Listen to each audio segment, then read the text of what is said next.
A very good evening to you, dear viewers. It's exactly 6 p.m. Cairo local time. It's time for this English news bulletin coming to you out of Channel 2. This is Reem Tamer and we kick off with the headlines. Egypt welcomes UN roadmap for resolving Libyan crisis.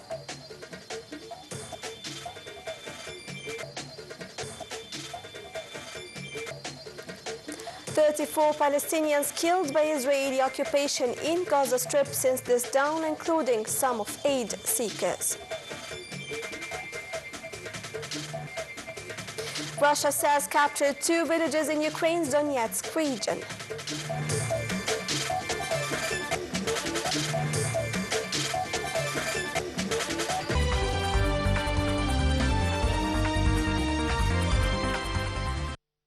Welcome back. The news in full. Egypt welcomed on Saturday the announcement made by the UN Secretary-General's Special Envoy to Libya regarding the roadmap for resolving the Libyan crisis, particularly with respect to the formation of an interim government tasked with preparing for the holding of national elections in Libya within a specified time frame ranging between 12 and 18 months. In a statement released by the Ministry of Foreign Affairs, Egypt stressed the importance of adhering to this timeline, considering it essential to ensuring the credibility of the political process and achieving the aspirations of the Libyan people through a sound electoral path aimed at holding presidential and parliamentary elections. The statement said that Egypt reiterates its full support for UN efforts aimed at restoring security and stability in Libya in a manner that safeguards the unity and sovereignty of the Libyan state. Speaker of Libyan Parliament Oqila Saleh welcomed the announcement made by the UN Secretary-General Special Envoy to Libya and Head of UN Mission for Support in Libya, Hana Teteya, before the UN Security Council regarding the roadmap for resolving the Libyan crisis. UN Mission to Support Libya, Mohammed Al-Astaadi, said that the roadmap announced by the Special Representative of the UN Secretary-General represents a complete plan of gradual steps that aims at helping the country to reach national elections and unifying institutions.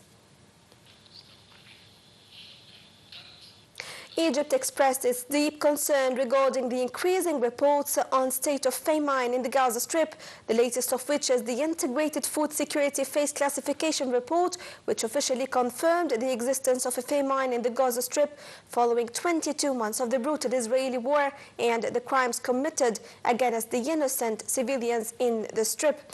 According to a statement released by the Egyptian Foreign Ministry on Saturday, Egypt stressed the necessity for the international community to put an end to the crimes and violations being committed in the Strip.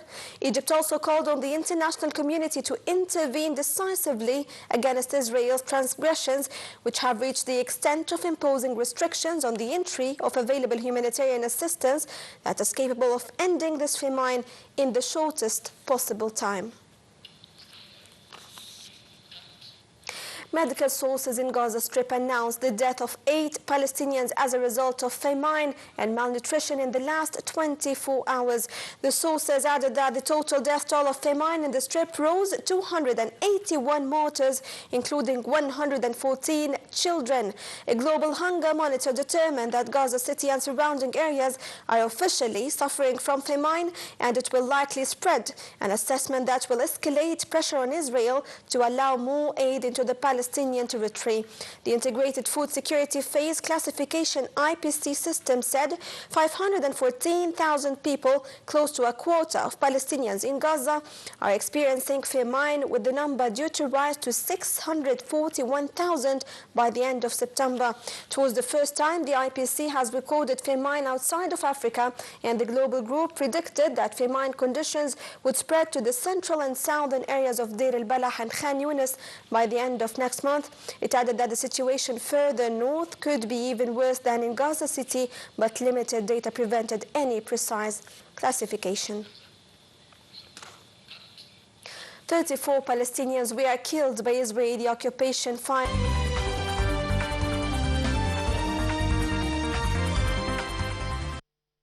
The The Israeli military said a missile launched from Yemen most likely fragmented in midair after air raid sirens sounded in several areas across Israel.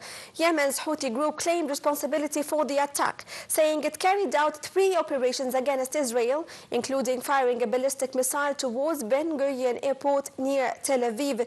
The Iran-aligned group, which controls the most populous parts of Yemen, has been firing at Israel and attacking shipping areas or lanes. Houthis have repeatedly said their attacks are an act of solidarity with Palestinians in Gaza.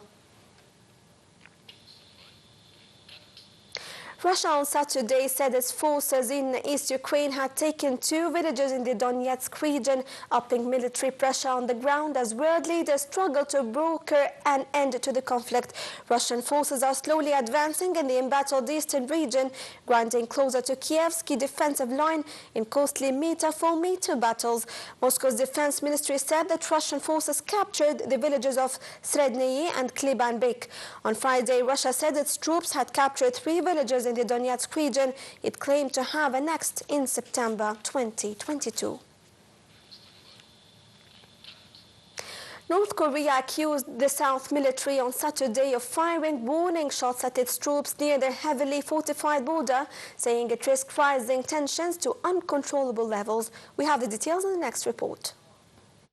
North Korea accused the South military on Saturday of firing warning shots at its troops near their heavily fortified border, saying it risks raising tensions to uncontrollable levels.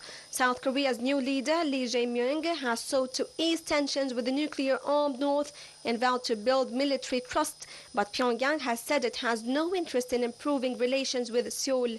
The last border confrontation between the arch rivals was in early April, when South Korea's military fired warning shots after around 10 North Korean soldiers briefly crossed the border. Those troops were spotted in the demilitarized zone between the 2 countries, parts of which are heavily mined and overgrown. North Korea's military announced last October it was moving to totally shut off the southern border, saying it had sent a telephone message to U.S. forces to prevent any misjudgment and accidental conflict. Shortly after, it blew up sections of the unused but deeply symbolic roads and railroad tracks that connect the north to the south.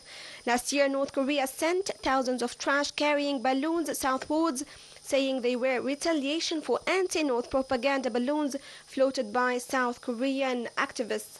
Later, the South began border loudspeaker broadcasts for the first time in years, including K-pop tunes and international news, and the North started transmitting strange and unsettling sounds along the frontier.